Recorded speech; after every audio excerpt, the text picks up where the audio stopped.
caso, ele não pode desfazer-se desses espinhos. Obedece e se torna cada vez mais rígido na sua obediência. Para sair desse estado, só com a promoção.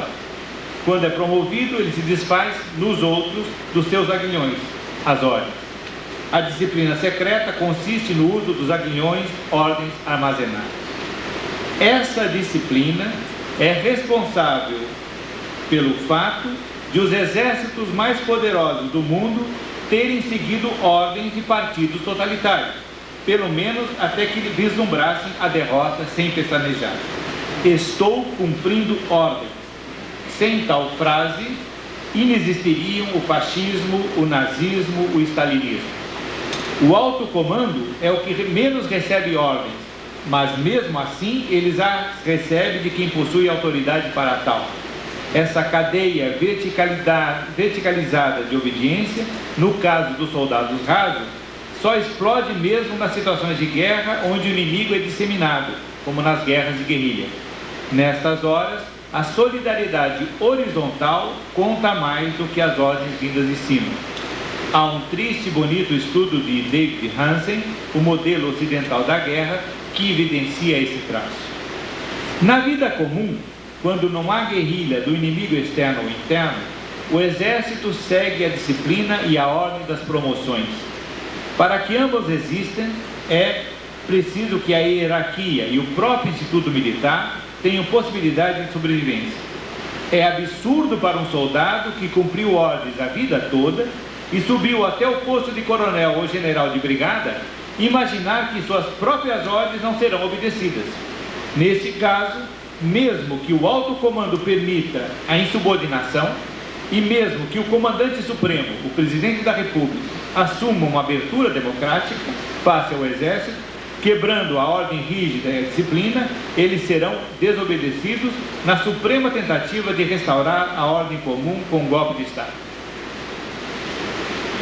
No Brasil e no Chile, somados à insubordinação das altas hierarquias religiosas ao governo civil, somados às angústias das movimentações de massas na sociedade e no interior dos quartéis, os militares seguiram quem lhes prometeu a restauração da ordem e da possibilidade de manter a carreira, a promoção.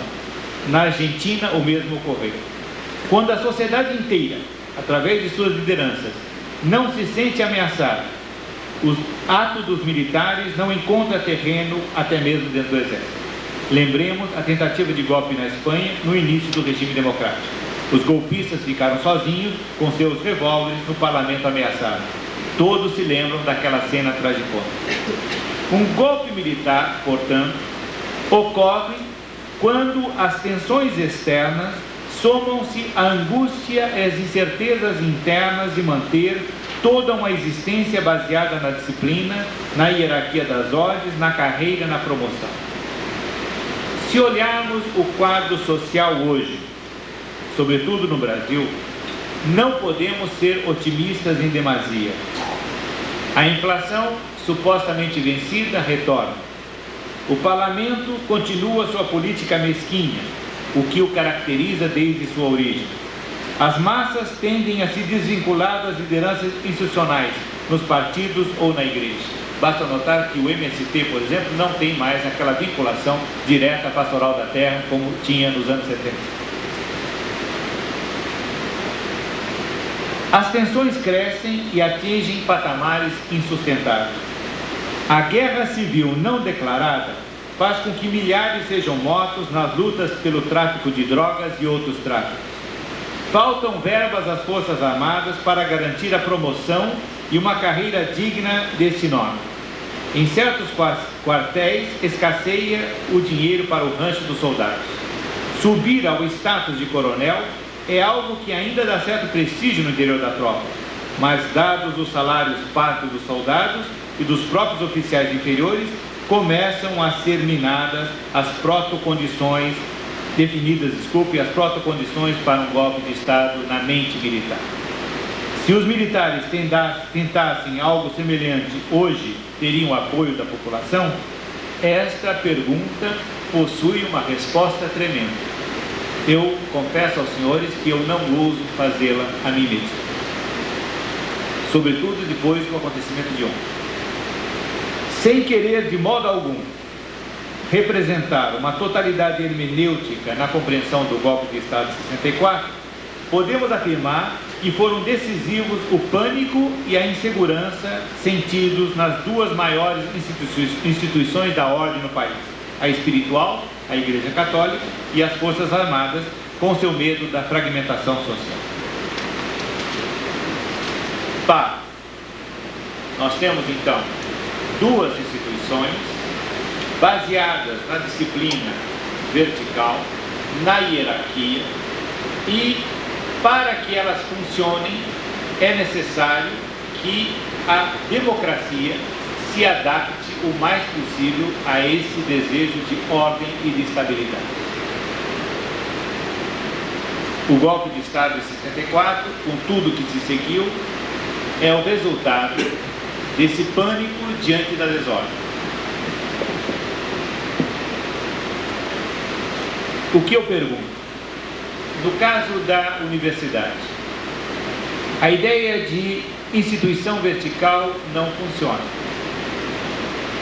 Embora a universidade se defina como uma instituição vertical, que vai do mestre ao titular, ela não opera, na sua essência, com a ideia de autoridade. Um cientista que apela para a sua autoridade na ordem hierárquica funcional da universidade tende a ser considerado um charlatão. Ele não demonstra a sua superioridade dessa maneira. Ele demonstra na pesquisa e no resultado da pesquisa. A universidade, então, está permanentemente tensa entre a ordem vertical e a sua pesquisa, que nada tem a ver com essa ordem hierárquica. Ocorre que a universidade tem sido domada, e cada vez mais, o professor Milton Santos, me parece com toda razão, indica esse aspecto, tem sido cada vez mais domada pela ideia da ordem vertical. Não apenas no Brasil. Mesmo no exterior, nós temos essa ideia de que aqueles indivíduos que estão situados nas melhores universidades, e pergunta como é que se define qual é a melhor universidade, nos melhores postos e nos mais avançados, eles têm direito à fala privilegiada. Eles têm direito às verbas para pesquisa. Eles têm o direito a decidir o que deve ser pesquisado ou não. Mas essa tensão existe dentro da universidade.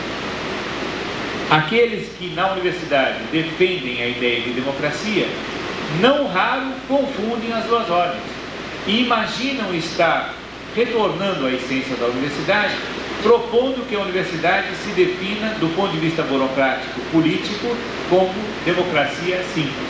Isto é, aquele indivíduo que tem maior número de votos define o rumo da pesquisa, o que é um equívoco tremendo, o que pode levar a situações dramáticas de gasto de energia humana e gasto de energia material. No vosso caso,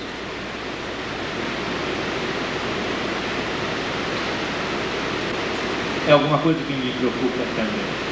No vosso caso, onde está baseada a ideia da justiça? E onde está baseada a ideia da democracia? Evidentemente, os senhores não pretendem mais falar em nome de Deus, como a Igreja. Evidentemente, os senhores não precisam ou não precisariam da força física. Evidentemente, segundo a Constituição e segundo a doutrina moderna, o vosso poder é um poder que vem do povo e em seu nome é exercido. Até que ponto esta fonte de autoridade, o povo, pode cohonestar uma estrutura hierárquica onde existem superiores e inferiores, quase como o modelo do exército, quase como o modelo da igreja.